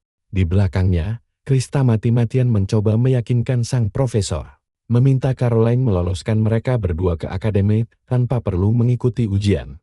Sayangnya, sang profesor langsung menolak mentah-mentah, karena aturan tetaplah aturan. Meskipun begitu, Caroline tidak bisa menahan senyumnya saat melihat pencuri yang tertangkap dan kekacauan di tengah pasar. Bagi dirinya pribadi, dunia sihir terasa jauh lebih menarik saat orang-orang aneh mulai bermunculan. Krista pun sangat setuju. Akademi di Laten pasti akan jauh lebih seru jika murid berbakat seperti Rain masuk ke sana. Profesor Caroline akhirnya kembali ke ruang kerjanya setelah insiden pasar selesai. Sambil duduk di mejanya, dia membuka dokumen berisi informasi lengkap mengenai Rain Ludwig. Namun semua isinya membuat dia ragu. Berdasarkan catatan, dia tak pernah ikut turnamen sihir dan tak punya prestasi apapun dibanding bangsawan muda lainnya. Rumor tentang anak jenius yang ramai dibicarakan terdengar lebih seperti bencana kiriman langit untuk menyusahkan keluarga besar Ludwig. Hingga matanya tertuju pada satu baris kalimat selama 3 tahun. Rain bekerja sebagai asisten Skala Ludwig. Caroline langsung mengernyit. Detail kecil tentangku mengubah segalanya. Skala Ludwig bukan cuma mantan kepala keluarga Ludwig biasa. Dia juga penyihir legendaris yang pernah belajar di bawah bimbingan Urus. Orang sekaku Skala tidak mungkin membiarkanku tetap di dekatnya hanya karena hubungan keluarga. Baginya hanya hasil yang penting. Jadi jika aku benar-benar asistennya, pasti ada alasan terselubung. Makin banyak berkas yang dia baca, dia makin mencurigai diriku. Kalau aku cuma asisten biasa, kenapa 8 sekolah sihir heboh menjulukiku bocah ajaib? Caroline langsung memanggil asistennya, meminta pertemuan darurat dengan rektor universitas. Ada hal sangat penting yang harus segera dia bicarakan. Tak butuh waktu lama, dia sudah berhadapan dengan rektor Medelia Patch. Mereka membahas para murid baru. 5 pendaftar susulan telah diterima, termasuk pewaris berbakat dari keluarga Warden yang dikirim ke sini. Biasanya, konflik keluarga sihir agung di 8 sekolah ini sangatlah rumit. Keadaan akan makin kacau kalau para profesor ikut campur urusan murid. Tapi tahun ini terasa berbeda. Medelia menyuruh Caroline mengawasi gerak-gerik kami dengan cermat. Campur tangan hanya boleh dilakukan jika keadaan benar-benar mendesak. Saat menyimak, rektor menyadari ekspresi aneh di wajah Caroline lalu bertanya apa yang mengusik pikirannya. Caroline mengaku mungkin dia hanya terlalu banyak berpikir. Tapi dia yakin ada jenius lain di antara murid baru selain Krista. Medelia menaikkan alisnya, heran apakah ada sosok berbakat yang sempat dia lewatkan. Caroline menjawab dirinya belum bisa membuktikan apa-apa. Tapi setelah apa yang dilihatnya di pasar, dia merasa aku layak diawasi ketat. Menurutnya, aku bahkan bisa lolos masuk tanpa perlu ujian khusus sama sekali. Logol dia pun tersenyum tipis. Baginya, Caroline selalu punya kebiasaan kuno. Langsung tertarik tiap kali ada murid tidak biasa muncul. Sambil membolak-balik berkas milikku, sang rektor penasaran bagaimana tindak tandukku saat kelas dimulai nanti. Untungnya, mereka akan segera tahu jawabannya. Satu detail khusus sangat menarik perhatian Medelia saat itu. Aku ternyata menolak imbalan apapun setelah berhasil menangkap pencuri waktu itu. Padahal yang kuinginkan hanyalah tempat tenang untuk membaca buku dan mendalami sihir dengan damai. Medelia menganggap sikapku aneh, namun Caroline tidak setuju. Kata gurunya dulu, orang dengan kepribadian sepertiku biasanya tumbuh menjadi penyihir yang luar biasa. Di tengah obrolan mereka, Medelia sadar raut wajah temannya itu mendadak muram. Caroline mengaku mendapat firasat buruk mengenai sosok pencuri yang kuhentikan kemarin. Jika kecurigaannya benar, bajingan itu mungkin punya hubungan gelap dengan sekte sesat. Namun rektor tidak terlalu khawatir. Departemen khusus sudah menyelidiki kasus ini dan agen mereka akan segera tiba di sini. Meski begitu, Caroline tetap tidak bisa merasa tenang. Sebelum menyudahi obrolan, Medelia menasihatinya agar mempersiapkan diri dengan baik. Aku malah menerima kabar mengejutkan. Walau melewatkan ujian masuk resmi, aku dinyatakan tetap diterima di The Leiden. Alasannya sebenarnya sangat sederhana. Caroline menyuruhku bertindak seolah-olah aku telah lolos evaluasi khusus dan langsung dimasukkan ke dalam daftar murid yang berhasil. Mengadakan ujian ulang secara terbuka hanya akan mempermalukan murid-murid yang gagal di tes biasa. Malas mengulang seluruh proses ujian masuk yang merepotkan. Aku pun langsung menerimanya saat itu juga. Segera setelah itu, aku sudah berdiri di depan gerbang akademi sihir terbesar di seluruh Kekaisaran Suci. Banyak sekali penyihir jenius yang telah melewati koridor The Leiden ini. Pikiran terbaik dari setiap generasi berkumpul di tempat ini, demi mengejar kebenaran sihir. Mengenakan jubah putih ini, aku menatap akademi ini sambil merenungkan betapa berbedanya takdirku sekarang dibandingkan dengan kehidupanku yang dulu. Dulu, aku belajar langsung di bawah Oreus. Di kehidupan sekarang, aku belajar dari keluargaku dan juga dari sosok Stella Ludwig. Sejujurnya, aku merasa tidak perlu lagi bergantung pada guru manapun. Alasan utamaku datang ke Delatina adalah hal lain, surat misterius dari Esther. Satu tujuan utama itulah yang memotivasiku, meski mengasah sihirku kembali juga penting. Setidaknya, aku harus mengembalikan tingkat kekuatan yang kumiliki sebelum tertidur dalam waktu yang sangat lama. Sebelum aku sempat berpikir lebih jauh, sebuah suara familiar tiba-tiba memanggil namaku. Gadis itu menghampiriku dengan sangat antusias dan berterima kasih karena telah membantunya saat insiden pencuri kemarin. Sesaat kemudian, sikapnya mendadak berubah drastis dan dia dengan lantang bersikeras bahwa dia bisa mengatasi semuanya sendirian. Beberapa murid di sekitar langsung mengenalinya dan mulai memanggil namanya dengan heboh. Aku langsung menyadari kalau dia jauh lebih terkenal di sini dibanding diriku. Perhatian itu justru membuatnya semakin bersemangat. Krista dengan sombong memamerkan reputasinya dan menyatakan bahwa mulai hari ini aku resmi menjadi rival utamanya. Mendengar ocehannya, aku heran kenapa orang berisik selalu saja datang mendekatiku. Tiba-tiba saja, kejadian tidak terduga terjadi. Krista mengingatkanku pada seseorang dari masa lalu. Aku teringat seorang penyihir wanita senior yang selalu menuntut rasa hormat hanya karena dia masuk menara lebih dulu. Sosok sombong, suka pamer, dan selalu ingin bersaing denganku.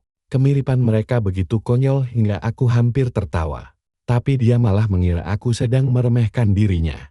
Karena ingin membuktikan kekuatannya, dia langsung merapal sebuah mantra sihir. Kabut tebal langsung menyelimuti seluruh area dan menghalangi pandangan mata semua orang. Para murid mulai mengeluh saat pandangan mereka mendadak tertutup kabut. Berdiri dengan bangga di tengah kabut, Krista menantangku untuk mengakui kehebatan dari kemampuan sihirnya yang sebenarnya. Aku hanya mengamati situasi dengan tenang. Sementara kabut tebal itu tampaknya sama sekali tidak mengganggu Krista. Dia melangkah di dalamnya dengan sangat mudah. Semakin lama aku melihatnya, sosoknya semakin mengingatkanku pada Giselle di masa lalu. Sesaat, aku bahkan sempat curiga kalau dia adalah reinkarnasi dari Giselle. Aku memutuskan sudah saatnya memberi gadis sombong ini sedikit pelajaran. Sebelum kami sempat bertindak, seorang penonton yang menyaksikan kami mulai berkomentar tentang betapa dramatisnya situasi ini. Di satu sisi ada Krista, salah satu murid baru yang paling populer di akademi ini. Di sisi lain ada Ray, murid jenis misterius yang lolos ujian khusus. Lalu, terdengar sebuah suara lain menyela percakapan kami. Namanya adalah Hubert, seorang murid yang berasal dari sekolah Rowenim.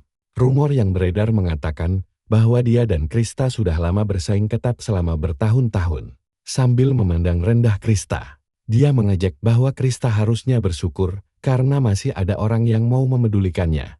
Krista langsung membalas dan memperingatkan Hubert bahwa dia bisa saja terhempas oleh kekuatan sihir miliknya. Jadi, sebaiknya dia menganggap ancaman Krista itu sebagai hal yang serius. Hubert membalas dengan sangat sarkas, berpura-pura terharu atas perhatian Krista hingga rasanya ingin menangis. Perdebatan mereka makin memanas. Krista mulai memancing duel. Sementara Hubert berteriak bahwa tingkah lakunya mempermalukan nama besar keluarga Warden. Baru saat itulah, dia menyadari keberadaanku. Hubert menilaiku dari ujung kepala sampai kaki, lalu menyapaku sebagai si jenius terkenal yang selalu dibicarakan orang. Nada bicaranya sangat meremehkan, seolah dia sama sekali tidak terkesan. Jawabanku membuat semua orang shock. Aku bertanya tenang, dia pikir dia siapa? Kalau mau bersikap sombong, setidaknya miliki dulu kemampuan sihir kuat yang bisa membuktikannya. Aku juga menambahkan, siapapun yang menantang bertarung harusnya melatih keterampilannya dulu agar layak kuladeni. Hening seketika, murid-murid menatapku tak percaya, sementara Krista malah tertawa terbahak-bahak. Melihat wajah kesal Hubert sangat menghiburnya, dia tampak benar-benar terkesan padaku. Hanya dengan kata-kata, aku sukses membungkam lawan bicaraku sepenuhnya. Seorang murid senior mendadak muncul dan memerintahkan semua murid baru untuk mengikutinya. Krista juga ikut dipanggil, karena dia harus segera menyelesaikan sumpah pendaftaran. Aku berbalik perlahan, lalu melangkah pergi begitu saja dengan wajah datar tanpa peduli. Melihatku pergi, Krista berteriak keras bahwa persaingan kami akan berlanjut di lain waktu. Para penonton langsung heboh memperdebatkan apa yang baru saja mereka saksikan. Beberapa orang heran kenapa Krista dibanding-bandingkan dengan anak baru. Sementara yang lain merasa aku sudah membuktikan kekuatanku. Satu murid bahkan mengingatkan temannya bahwa aku pernah menjadi asisten pribadi Stella Ludwig. Membuat beberapa orang kini mulai melirikku dengan tatapan penuh rasa penasaran. Tak lama kemudian, upacara penerimaan mahasiswa baru resmi dimulai. Hubert berdiri tegak di antara kerumunan. Wajahnya masih tampak sangat kesal setelah adu mulut denganku tadi. Sementara itu, Krista terus mengangkat tangannya dengan antusias meski tidak ada yang bertanya. Aku hanya duduk tenang di kursi, sembari membatin kapan upacara membosankan ini selesai. Fokusku baru teralihkan ketika sang rektor akhirnya melangkah maju menemui kami semua. Aula langsung sunyi senyap. Wanita di depan kami adalah Medelia Pagi. Rektor Dilaton sekaligus salah satu penyihir paling dihormati di Kekaisaran. Beberapa murid berbisik bahwa dia adalah penyihir terhebat yang masih hidup.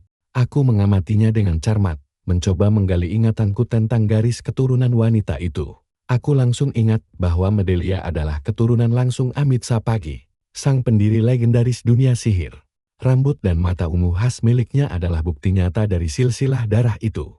Medelia menyapa kami. Sapaan hangat. Sebelum pidatonya langsung merusak atmosfer ceria di dalam ruangan. Ia mengucapkan selamat pada 200 murid baru di Dilaton.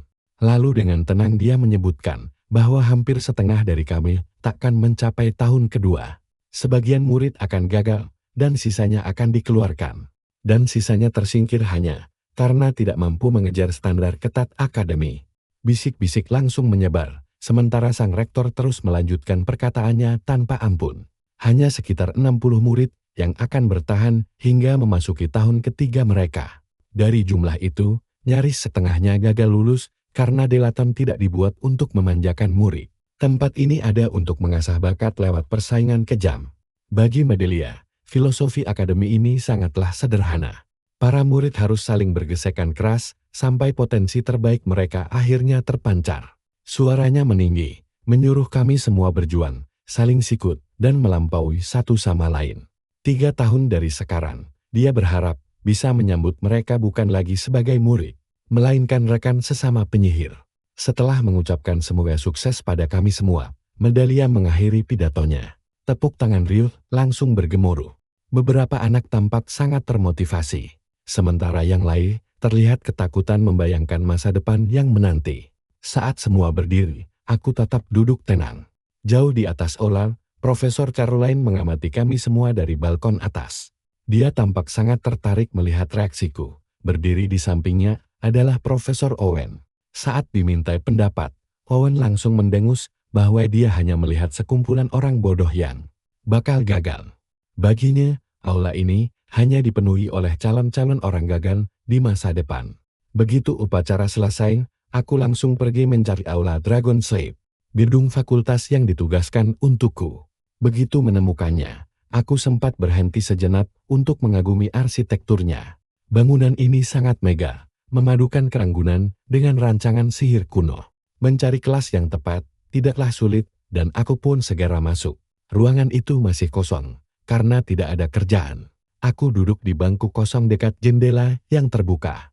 Angin sepoi-sepoi bertiup masuk, membawa kedamaian yang mendadak mengingatkanku pada masa-masa lampau yang jauh lebih sederhana. Untuk sesaat, aku merasa sangat santai, sebelum akhirnya seseorang membuarkan lamunanku. Sebuah suara familiar tiba-tiba berseru, bahwa kami sekarang sekelas. Aku menoleh, dan langsung melihat Krista di sana. Gadis itu dengan bangga mengeklaim, bahwa dialah alasan kami bisa sekelas. Sebelum dia sempat menyombongkan diri, murid lain muncul di belakangnya. Dia dengan sopan menerjemahkan ocehan Krista, menjelaskan bahwa sebenarnya Krista hanya senang bisa sekelas denganku. Krista tentu saja langsung membantahnya. Sebaliknya, dia mengeklaim bahwa dia memang berniat untuk terus menindasku sejak hari pertama. Hubert mendadak masuk dan menyindir betapa indahnya situasi drama di depan matanya ini. Dia jelas tidak suka dengan kebiasaan Krista yang suka menunjuk-nunjuk orang lain. Sebelum keributan baru pecah, gadis berambut ungu tadi langsung membela temannya. Menurutnya, sikap kasar Krista itu justru bagian dari pesonanya yang unik. Bahkan dengan semua kekurangannya, dia jauh lebih baik dibanding orang yang cuma kelihatan hebat di luar saja.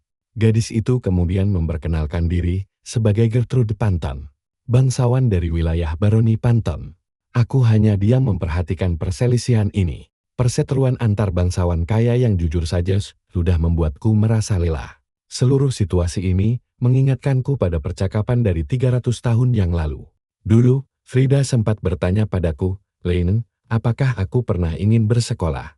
Saat itu, aku langsung menjawab kalau aku sama sekali tidak tertarik. Sebagai penyihir bintang 4, aku tidak bisa membayangkan apa yang bisa diajarkan sekolah padaku. Frida hanya tertawa dan menjelaskan bahwa sekolah bukan cuma tempat belajar sihir. Sekolah juga tempat untuk saling bertemu, menjalin pertemanan, dan menjalani kehidupan bersama. Menatap sekeliling kelas, aku akhirnya mengerti apa maksud ucapan Frida dulu. Perlahan, murid-murid lain mulai berdatangan seiring semakin dekatnya jam pelajaran. Tiba-tiba suasana langsung berubah drastis saat seorang pria muncul di ambang pintu. Begitu dia melangkah masuk, seluruh ruangan seketika hening. Bahkan Krista langsung memelankan suaranya. Katanya, profesor yang satu ini sangat terkenal pelit dalam memberikan nilai. Pria itu adalah Profesor Owell, perlahan mengitari ruangan dengan tatapan mata mengerikan. Beberapa murid langsung membeku begitu pandangannya tertuju tepat ke arah mereka. Setelah keheningan yang panjang, Owen menghela napas panjang, lalu menggaruk kepalanya. Katanya, dia sama sekali tidak sudi membuang waktu setahun penuh hanya untuk mengajar monyet-monyet. Malang seperti kami. Suasana kelas langsung tegang. Dengan santai Owen menyindir bahwa otak sebagian besar murid di sini cuma berisi kotoran hewan. Saat satu murid memalingkan wajah di tengah pelajaran, sebutir kapur melesat cepat dan langsung menghantam kepalanya. Semua langsung duduk tegak sementara sang profesor melanjutkan langkah inspeksinya yang dingin. Tatapannya pun akhirnya tertuju pada Gertrude. Krista dan aku langsung menyadarinya, bersiap menghadapi serangan verbal lain yang akan keluar. Owen menuntut penjelasan kenapa kami semua terlihat begitu percaya diri. Apa kami benar-benar berpikir bahwa lolos ke Delatain berarti kami sudah menguasai dunia? Baginya, kami semua salah besar, dan ilusi keabatan itu harus segera kami buang jauh-jauh. Jika ada di antara kami yang bisa membuat pencapaian luar biasa, barulah kami berhak memanggilnya Tuan. Setelah itu, Owen mulai menginterogasi kelas. Pertama, dia bertanya siapa yang berasal dari 8 sekolah besar. Hubert langsung mengangkat tangannya tinggi-tinggi. Tanggapan Owen sungguh pedas, dia menyebut semua sekolah itu sumber omong kosong terbesar di Kekaisaran. Setidaknya menurut dia, mereka terlalu terobsesi dengan tradisi tidak berguna dan membuat rumus sihir rumit hanya demi menjaga adat Tusan. Berikutnya, dia mencari murid dari keluarga bangsawan Krista dan aku mengangkat tangan. Membuat Owen tampak sangat jijik. Katanya, anak-anak bangsawan jauh lebih buruk karena selalu merasa paling hebat tanpa pernah mencicipi kerasnya hidup. Aku tidak punya pilihan selain kembali duduk. Diam-diam mendengarkan rentetan hinaan tanpa akhir yang ditujukan kepada orang-orang yang persis seperti diriku ini. Akhirnya, Owen pun membeberkan tujuan aslinya. Dia bertekad mengubah setiap murid di ruangan ini menjadi penyihir yang benar-benar berguna. Siapapun yang gagal akan langsung didepak tanpa ampun. Lalu dia mengumumkan ujian pertama, di mana kami semua harus membentuk tim yang berisi 2 orang. Pasangan terakhir yang tersisa akan langsung dikeluarkan. Membuat seisi ruangan seketika gempar karena panik. Sampai detik itu, banyak yang mengira Owen hanya gertak sambar untuk menakut-nakuti kami saja. Namun sekarang kami sadar dia tidak main-main. Profesor Owen perlahan mendekati papan tulis dan menggambar apa yang dia sebut sebagai formula rumit. Seluruh kelas terpaku dalam keheningan total mengamati barisan garis yang mulai memenuhi papan. Begitu selesai, dia menggabrak papan itu dengan sangat keras hingga beberapa murid hampir saja melompat dari kursi. Dia lalu mengumumkan bahwa tantangan di depan kami ini sebenarnya sangat sederhana. Kami hanya punya waktu 20 menit untuk menyelesaikannya. Siapapun yang gagal atau mengumpulkan jawaban paling terakhir akan langsung dikeluarkan saat itu juga. Setelah pertanyaannya, hanya dibalas tatapan kosong. Owen membentak keras bahwa ujian ini sudah resmi dimulai. Dia pun duduk santai sambil terus mengejek kami, berulang kali menyebut kami monyet tak berguna. Aku diam-diam mengamati ruangan sementara yang lain mulai panik bekerja. Di sampingku, Krista langsung sibuk mencoba mencari berbagai solusi yang memungkinkan. Rasa percaya dirinya perlahan runtuh begitu dia menyadari betapa sulitnya soal yang ada di depannya. Setelah berulang kali gagal, dia akhirnya terpaksa meminta bantuan kepadaku. Namun detik berikutnya, dia malah merusaknya dengan menyuruhku cepat-cepat melakukan sesuatu yang berguna. Saat Krista terus kesulitan, ingatan masa lalu mendadak terlintas di benaknya. Dia teringat momen kebersamaan dengan keluarganya dahulu. Bertahun-tahun lalu, ketika semua orang membicarakan kemunduran besar keluarga Warden, sang ibu telah menaruh seluruh harapan pada putri bungsunya itu. Berkata bahwa hanya dia yang sanggup mengembalikan kejayaan masa lalu keluarga mereka. Sejak hari itu, Krista mendedikasikan dirinya untuk menjadi yang terbaik dalam segala hal. Kembali ke masa kini, dia menyadari kalau aku terus menatapnya. Detik itu juga, dia langsung menuntut penjelasan tentang apa yang kulihat dan apakah aku sudah berhasil memecahkan fungsinya. Tanpa mengucapkan sepatah kata pun, kuserahkan selembar kertas kepadanya. Tepat saat itu, hembusan angin kencang menerobos masuk melewati jendela yang terbuka. Krista bergegas menangkap lembaran kertas yang berserakan sebelum semuanya terbang menjauh. Saat mengumpulkannya, dia menyadari ada hal aneh tertulis di manuskrip milikku. Matanya membelalak lebar, lalu dia berteriak kencang hingga menarik perhatian sesi kelas. Profesor Owen seketika menyuruh sesi kelas untuk segera tenang. Krista panik dan mengeklaim semuanya hancur, membuat kami harus mengulang dari awal. Tapi aku memilih untuk mengaktifkan bel queries. Mataku seketika mendeteksi sisa-sisa energi sihir di sekitar kertas itu. Mengikuti arah aliran mana itu, aku langsung menemukan pelakunya, Hubert. Bocah sombong itu diam-diam memanipulasi angin untuk mengacaukan kerja keras kami. Kupikir seluruh situasi ini sangat kekanak-kanakan. Penyihir dari sekolah angin rupanya gemar menggunakan trik murahan demi pamer kekuatan. Krista membuyarkan lamunanku dan menuntutku agar segera menulis ulang solusinya sekarang. Aku melirik manuskrip yang dia siapkan, lalu merebutnya kasar dari tangannya. Kujelaskan padanya dengan tenang kalau metodenya takkan selesai dalam sisa 8 menit. Krista langsung menuntut penjelasan bagaimana aku bisa seyakin itu tanpa mencobanya dulu. Aku hanya menjawab bahwa dia tidak akan paham walau kujelaskan sekalipun. Soal ini tidak mustahil, hanya saja Krista yang bermasalah. Kuambil sebatang pensil dan mulai menulis dengan kecepatan luar biasa. Tanganku bergerak sangat cepat hingga Krista kesulitan mengikuti alur hitunganku. Sekejap saja, aku sudah merombak total struktur solusinya. Sembari terus menulis, kuingatkan dia kalau penyihir yang gampang panik tidak akan pernah menjadi hebat. Pikiranku pun melayang kembali ke masa laluku. Dulu saat perang melawan Abyss, terlambat beberapa detik saja sudah bisa memicu kematian. Dibandingkan perang brutal itu, waktu 8 menit ini terasa sangat melimpah. Aku mengambil alih penuh tugas ini, sementara Krista hanya membantuku seadanya. Sementara, Hubert dan rekannya dengan percaya diri menemui Profesor Owen duluan. Mereka dengan bangga menyerahkan solusi mereka dan meminta penilaian segera. Owen memeriksa kertas itu dengan teliti sebelum mengalirkan sihirnya. Manuskrip itu langsung melayang di udara dan memancarkan cahaya hijau samar. Beberapa run berhasil aktif dan menurutnya hasilnya tidak terlalu buruk. Meski begitu, Owen menilai soal semudah ini harusnya bisa selesai dalam 2 menit. Alhasil, kelompok Hubert hanya mendapatkan nilai C untuk tugas ini. Hubert langsung protes, mengklaim bahwa penilaian itu tidak adil. Owen membalas dengan mengejeknya monyet dan menyuruhnya berhenti mempermalukan diri sendiri. Di tengah perdebatan sengit itu, aku dan Krista melangkah ke depan kelas. Hubert langsung menyadari kehadiran kami. Dia heran setengah mati bagaimana kami bisa menyelesaikan seluruh soal itu lagi setelah dikacaukan olehnya. Aku mengabaikannya begitu saja dan langsung menyerahkan manuskrip kami pada Owen. Sang profesor terang-terangan mengaku bahwa dia sebenarnya berharap kami berdua dikeluarkan. Aku cuma mengangkat bahu.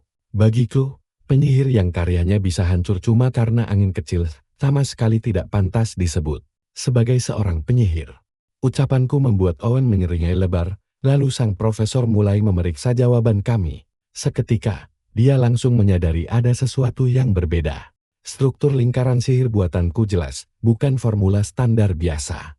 Aku merombak total rumusnya, membuat Owen penasaran dan mulai bertanya padaku.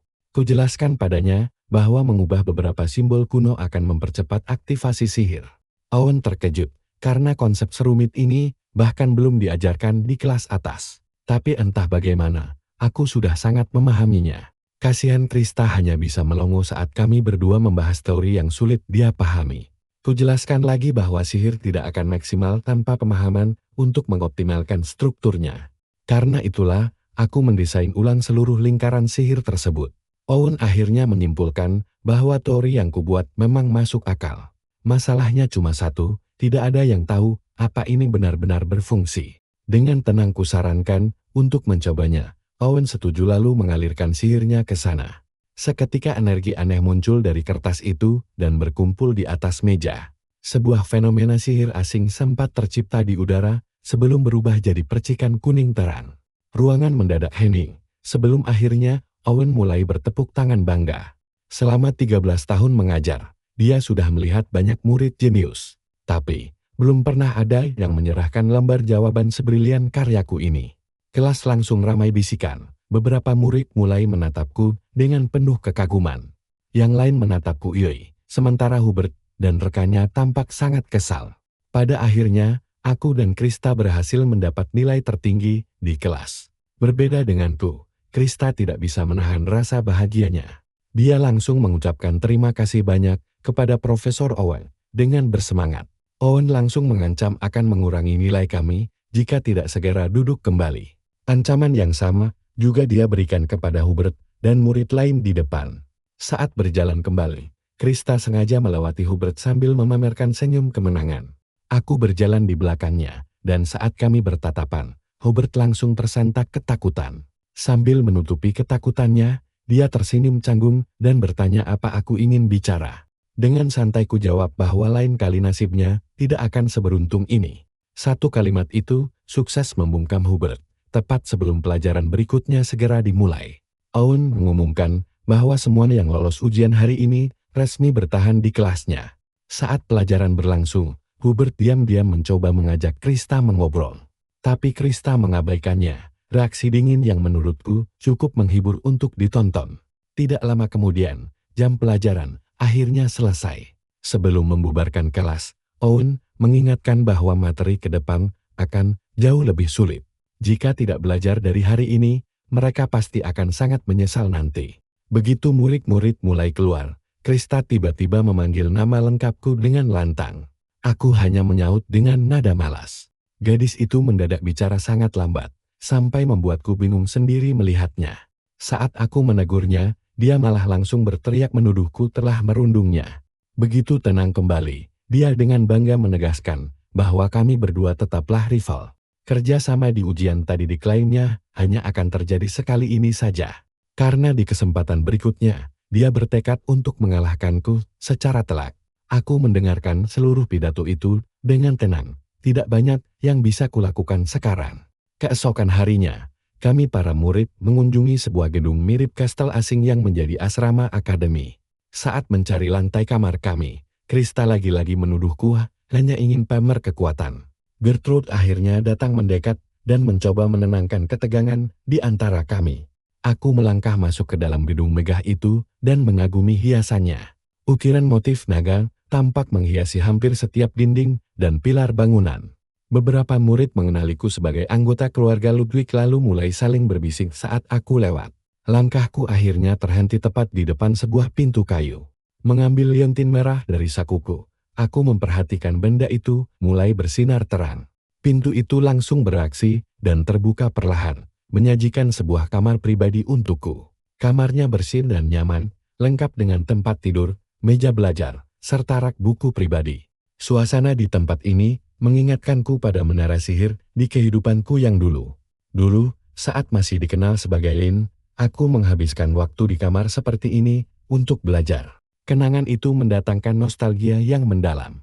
Aku segera masuk, menutup pintu, lalu merebahkan diri di atas kasur. sambil menatap telapak tanganku. Sempat terpikir untuk menyusup ke Vatikan demi memeriksa jasad biku Lord Lane. Sayangnya, kekuatanku yang sekarang jelas belum cukup untuk rencana senekat itu. Demi meningkatkan kemampuanku, aku mencoba merapal sihir tingkat tinggi. Rasa sakit langsung menusuk tubuhku. Sihir bintang 4 ternyata masih belum bisa kukuasai. Tiba-tiba saja, sesuatu terbang masuk melewati jendelaku yang terbuka. Tamu tidak diundang itu mengejutkanku, membawa sebuah paket kecil yang terikat padanya. Setelah mengambil paketnya, kulepaskan burung hantu itu, lalu ku periksa kiriman misterius ini. Tanpa ada nama pengirimnya, isi paket ini hanyalah sebuah buku catatan biru berukuran besar. Awalnya kukira ini dari Kevin, sebelum mataku menangkap sesuatu yang lain di dalam sana. Di balik buku itu, terselip sebuah jurnal lama yang usang. Saat melihatnya, kedua tanganku langsung gemetar. Aku mengenali benda ini seketika. Ini adalah buku harian yang aku percayakan kepada Lista Alter 300 tahun lalu. Dadaku bergemuruh hebat. Siapa sebenarnya pemilik buku ini sekarang? Dan siapa yang tahu identitas asliku? Bergegas ke jendela, aku menatap langit malam demi mencari sisa jejak burung hantu tadi. Sambil menatap kegelapan malam yang pekat, hanya ada satu pertanyaan di benakku. Seseorang tahu kalau Lin telah kembali.